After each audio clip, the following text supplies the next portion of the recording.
बंदूक मार दूंगा, ऐसा उल्लेख बाबा साहब के जीवन से जुड़े जैसे नानक चंद रट्टू जी है, कहीं भी उन्होंने अपनी पुस्तक में जिक्र नहीं किया।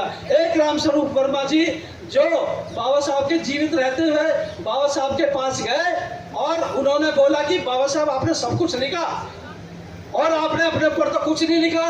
तो रामस्वरूप वर्मा जी वो मेरे 5-10 परिवार के सदस्य, वो अकेले मेरे परिवार के सदस्य नहीं है, बल्कि इस भारत का हर वो नागरिक, हर वो इंसान जो गुलामी भरा जीवन जी रहा है, जो दरिद्रता भरा जीवन जी रहा है, जिसका जीवन पशुओं से भी बका, इस देश के हर नागरिक को, हर जाति के, धर्म के हर लोगों को बाबा साहब ने यहाँ से ऐसा द्वार खोला है कि इस देश का कोई भी नागरिक, इस देश का कोई भी व्यक्ति राष्ट्रपति भवन तक और प्रधानमंत्री भवन तक पहुंच सकता है। ये देन इस पवित्र संकल्प भूमि की है। तो ये जो देन यहाँ से पवित्र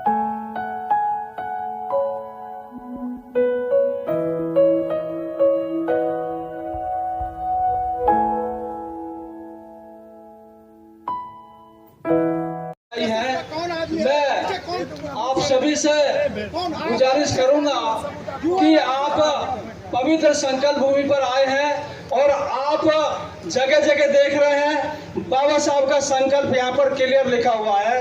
अब क्योंकि दूसरे सदस्य ने ऐसा बोल दिया, एक बार एक भाई ने और बोला, इसके लिए जरूरत पड़ गई इस बात का स्पष्टीकरण करने के लिए। आपको मैं एक बात बता दूं, जितने भी संसार में महापुरुष हैं उन्होंने अपने ज्ञान से संसार को बदला है, बंदूक के दम पर नहीं बदला। क्या महात्मा फूले जी के पास कोई हथियार था? क्या कबीरदास जी के पास कोई हथियार था? क्या संत शिरोमणि रविदास जी के पास कोई हथियार था? क्या भगवान बुद्ध ने इस संसार को हथियार के दम पे बदला?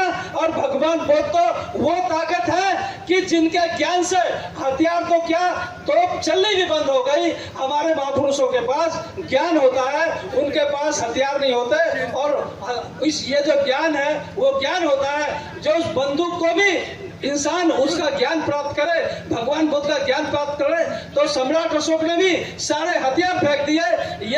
ये बाबा साहब को अगर हम ऐसा बोलते हैं कि बाबा साहब ने बोला मैं बंदूक मार दूंगा, ऐसा उल्लेख बाबा साहब के जीवन से जुड़े जैसे नानक चंद रट्टू जी है, कहीं भी उन्होंने अपनी पुस्तक में जिक्र नहीं किया। एक रामस्वरूप वर्मा जी जो बाबा साहब के जीवित रहते हुए बाबा साहब के पास गए और उन्होंने बोला कि बाबा साहब आपने सब कुछ लिखा और आपने अपने ऊपर तो कुछ नहीं लिखा। तो रामस्वरूप वर्मा जी ने एक पुस्तक लिखी बाबा साहब के ऊपर, उनके साथ बैठ के चर्चा करके। उस पुस्तक में भी ऐसा कहीं उल्लेख नहीं है। बाबा साहब की वेटिंग फॉर वीजा बहुत छोटी सी पुस्तक है, उस पुस्तक में भी बाबा साहब ने ऐसा कहीं जिक्र नहीं लिखा। अब मैं बताता हूँ बाबा साहब का संकल्प कहाँ से आया।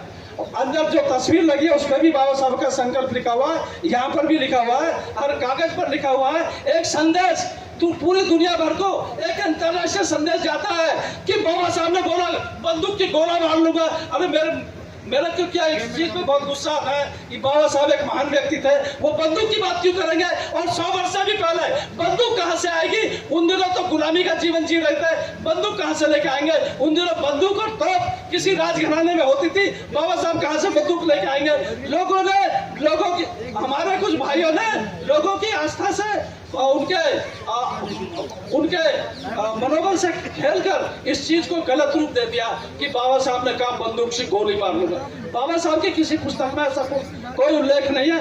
आपको मैं बता दूं संकल्प जो हमने लिखा है वो कहां से लिखा, बाबा साहब का संकल्प कहां से आया। यशवंत राव जी जो बाबा साहब के पुत्र थे, उन्होंने बाबा साहब से कहा कि पिताजी आपसे कम पढ़े लिखे जो वकील है, आप तो सबसे बड़े वकील हैं भारत के और पूरे भारत के विद्वान है प्रथम नंबर के, जो आपसे कम पढ़े लिखे वकील हैं, उनके पास कई कई गाड़ियां और कई कई बंगले हैं, क्या दिया है आपने हमको? आप सोचो कि बाबा साहब ने अपने बच्चों को क्या दिया, उनकी औलाद ऐसे कह रही है। तब बाबा साहब बोले यशवंत राव तू मेरा अकेला संतान नहीं है, मेरे लाखों करोड़ों संतान है, उनमें उन सबका गाड़ी बंगला महल में रह सके उसके योग्य बना रहा हूँ, तुम मेरा अकेला संतान नहीं है। इसके लिए इस संकल्प पर सबसे पहले क्या लिखा है कि बाबा साहब ने जब संकल्प लिया, सबसे पहले यह संकल्प लिया कि आज से वो मेरे 5-10 परिवार के सदस्य, वो अकेले मेरे परिवार के सदस्य नहीं है, बल्कि इस भारत का हर वो नागरिक, हर वो इंसान जो गुलामी भरा जीवन जी रहा है, जो दरिद्रता भरा जीवन जी रहा है, जिसका जीवन पशुओं से भी बदतर हो चुका है, यहाँ तक कि जिसका जीवन पशुओं गुलामी, यहाँ तक कि जिसका जीवन मुर्दों के समान हो चुका है, वो सभी सबसे पहले मेरे परिवार के सदस्य हैं। और मैं जीवन के अंतिम सांस तक इस अमानवीय कृत्य को मिटाकर रहूंगा, समता के माध्यम से, मानवता के माध्यम से। इस तरह बाबा साहब ने जो संकल्प लिया वो यहाँ पर अंकित है। आपको अभी एक चीज और बताना पड़ेगा। बहुत सारे हमारे भाई बोलते हैं कि बाबा साहब ने कहा मैं दलितों के लिए ये करूंगा वो करूंगा। बाबा साहब दलितों के नेता नहीं थे। बाबा साहब इस देश के हर उस नागरिक के मसीहा थे जिसका जीवन शोषण भरा, गुलामी भरा जीवन जिसका हो चुका है। बाबा साहब हर उस व्यक्ति के नेता थे, चाहे वो हिंदू हो, चाहे मुस्लिम हो, चाहे किसी भी धर्म का व्यक्ति हो। आप थोड़ा ध्यान तो करो।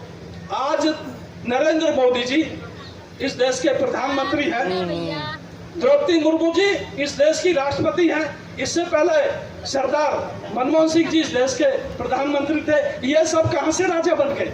ये बाबा साहब के इस संकल्प की देन है। जो संकल्प का द्वार है ना, ये जो आपको दिखता है, ये किसी राष्ट्रपति भवन से कम नहीं है।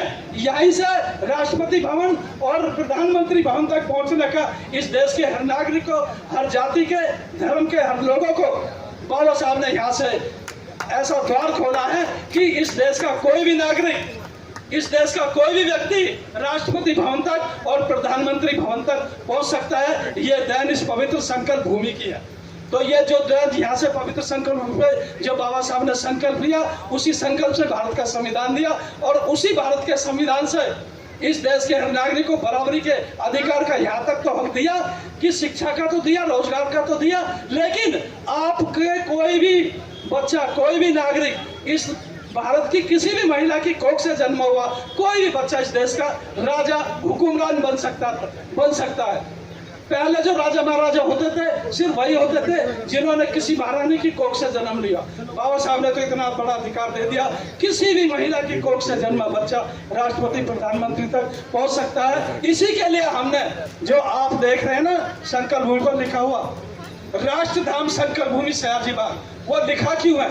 बहुत सारे लोग इस बात का भी ऑब्जेक्शन उठाते हैं, जस्टिफिकेशन देते हैं। अभी हम एक कॉमन जस्टिफिकेशन दे देते हैं। इस राष्ट्र के हर व्यक्ति के लिए, चाहे वो किसी भी धर्म का व्यक्ति हो, राष्ट्र के हर व्यक्ति के लिए जो बराबरी के अधिकार शुरू हुए इस पवित्र भूमि संकल्प भूमि सयाजी बाग से हुए, इसके लिए इस भूमि को राष्ट्रधाम घोषित कर दिया गया है।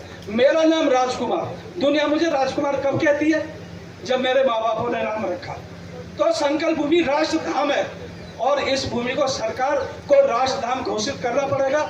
जब बाबा साहब की सारी संतान कह रही है कि ये राष्ट्रधाम है, तो सरकार को राष्ट्रधाम का नाम से इसका परिपत्र जारी करना पड़ेगा। दो चार बातें मुझे जरूर बतानी पड़ी क्योंकि वक्त में बार बार ये बात आ रही है, गोली मार लूंगा तो मार लूंगा, ऐसी बातें, बड़ा दुख लगता है। इससे बाबा साहब का कद छोटा होता है। हम जो बोलते हैं कि बाबा साहब दलितों के नेता थे, आप बाबा साहब को 15% लोगों का ही मसीहा बता रहे हो। बाबा साहब इस देश के हर नागरिक का मसीहा नहीं है। बाबा साहब की वजह से तो कोई भी व्यक्ति वहां तक पहुंच सकता है। तो बाबा साहब इस देश के हर नागरिक के मसीहा थे। तो मुझे ये बताना पड़ा मजबूरी में। सभी को नमो बुद्धाय, जय भीम, जय भारत।